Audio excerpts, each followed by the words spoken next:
screen. We've got some really cool stuff to show today. We kind of hit the ground running with this project. My name is Forrest. I'm a PhD student here in the Department of Geography. I'm working with Dr. Brian Mark in the Glacial Environmental Change Lab. And really excited to be here today. Really excited to share some stuff with you guys and talk about the team, what we've been able to do, and really just show our thanks and gratitude for this very kind gift. We really appreciate it. I think we've done some cool stuff. So without further ado, I'm going to launch into this. Right off the start, I would like to show a sort of introduction video that some of the team members put together that shows some of the work we did this summer in Great Basin National Park, and I'll talk a little bit more about that after the video. So, introducing the Mountain Drone team.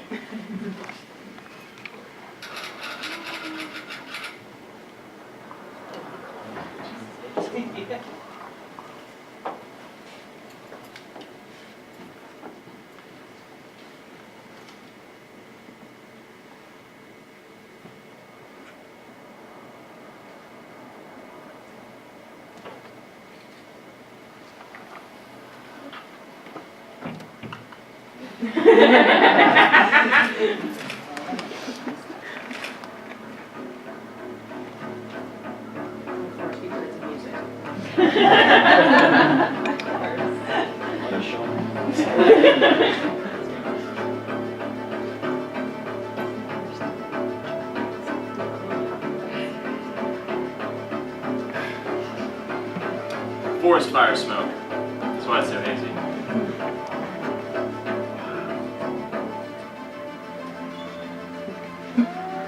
What?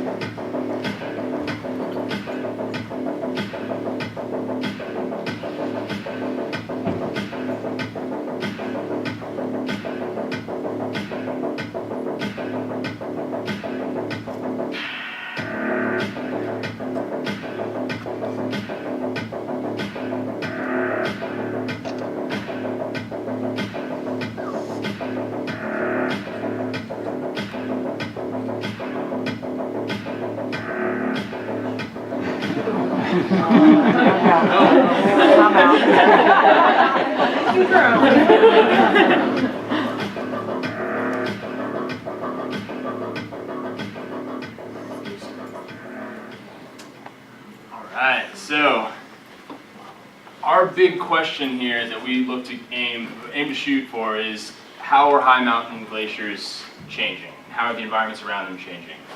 And how can we better predict and observe the glacier-related hazards in these regions? So, as you see here, this is in the Cordillera Blanca, Peru. The folks in these regions rely very heavily upon these hydrological resources. They're the water towers of this region. And that necessitates they live within close proximity to these glaciers, which often increases their likelihood of suffering hazardous impacts. So it's really important to understand how they're changing, how they're evolving, because of these direct impacts on local populations. Unfortunately, it's really difficult to get up to these places and observe what's going on. So that sort of necessitates us thinking outside of the box, innovating new ways to get up there and tackle these really big mountains and figure out what's going on. So our team, the Mountain Drone team, seeks to advance the frontiers of science by engineering the first UAS LiDAR platform capable of operating in these high mountain tropical glacier environments. It hasn't been done before. We think we can do it. And we've got a really strong track record of success here in the geography department for, I think, setting us up to accomplish this. You said you like to think big. That's awesome, because we're thinking about as big as it gets. This is the tallest mountain in Peru, maybe the tallest mountain in the tropics. I'm not entirely sure on that one. But it's Huascaran, about 22,000 feet. That is our objective for next summer. So we are hoping to have this thing tested, weatherproofed, and capable of operating at a high altitude in the Cordillera Blanca, which you see here is the red star in Peru, blue. And in order to make this happen, we've got to figure out a way to build a drone that's capable of operating at these high altitudes, can withstand harsh weather, and can carry the sensors that we need to use in order to answer these questions, which include radar, LiDAR, and metric cameras. So we answer these questions by building 3D terrain models. I'm going to show you guys a couple of those that we produced here today.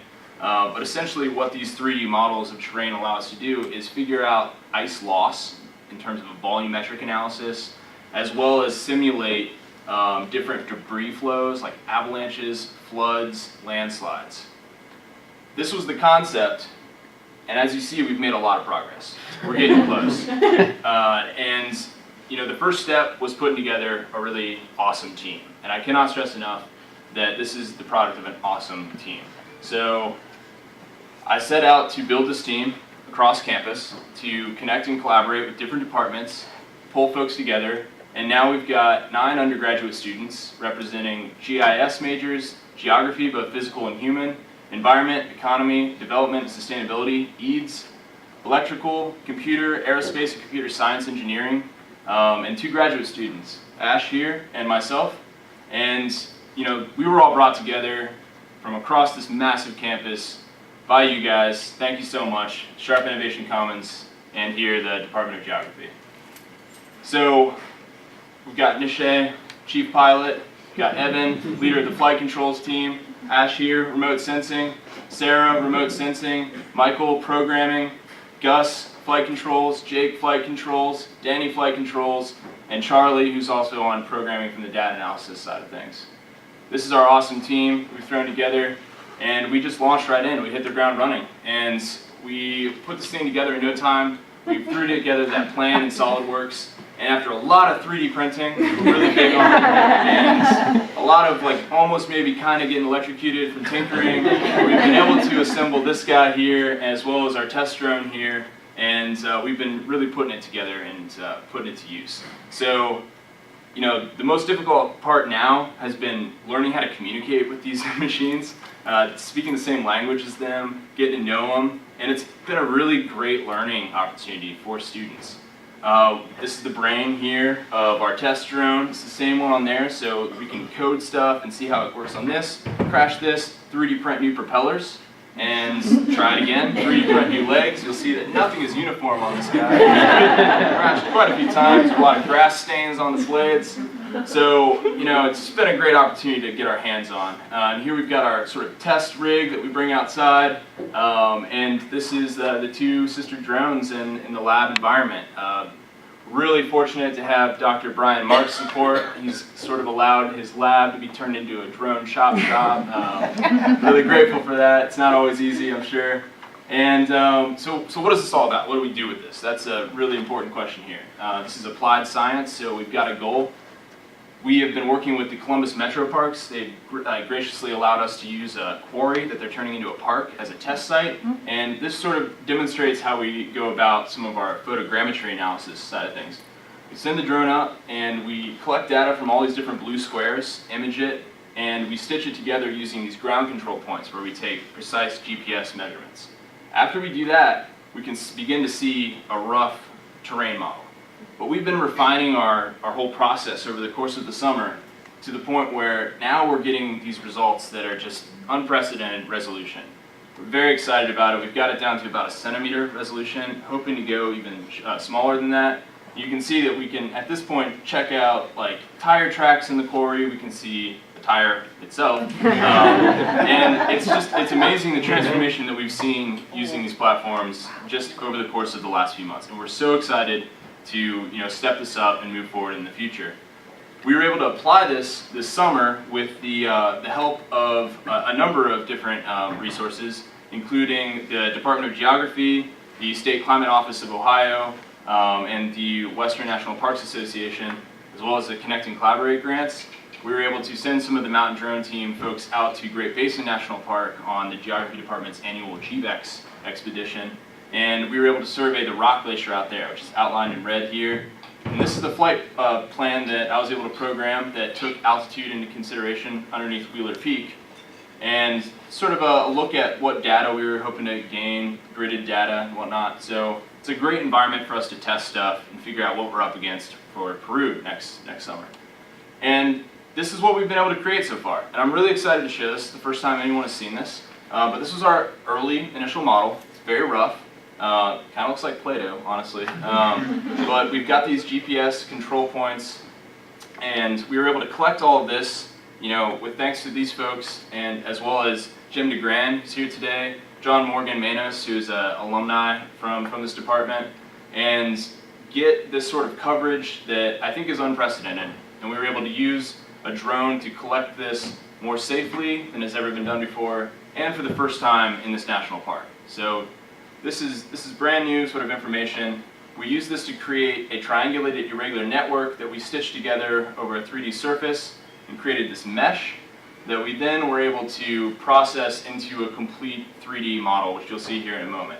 And what I'm really excited about is that we're going to be partnering with the Ohio Supercomputer Center here soon to process a lot more of this a lot more quickly, generate higher resolution models, and maybe push it down towards the sub-centimeter level of resolution, which we're getting really close to. And this is what we've been able to produce thus far. Very high resolution, which allows us to do volumetric analysis, and we'll be presenting next month after we run all of our test results to figure out what the annual ice loss is, which has direct hydrological impacts on local ranchers and ecosystems, and is a really great test site for us as we prepare to work with the Peruvian authorities next year. Another future direction that we're looking at is incorporating LiDAR, right? That's our goal. It's difficult and it's expensive, and we're really excited to be developing a relationship with West Virginia University, connecting and collaborating with them. Here's Ash here holding the sensor that we worked with a couple weeks ago with them. And this is the team that we got together with down there. They're in the agricultural sciences program, so shout out to WVU. Really grateful for their support. Look forward to working with them. And you know, going forward, the biggest thing that I want to see as a team leader is creating opportunities for graduate students like Ash and undergrads like Charlie from across campus to come together in new ways to innovate, think big, and make big things happen. And I know that that's going to happen, and I cannot wait to share with you guys some of the other awesome stuff that we are going to do in the future. And with that, I've got a quick outro video and some credits, and I'll shut up.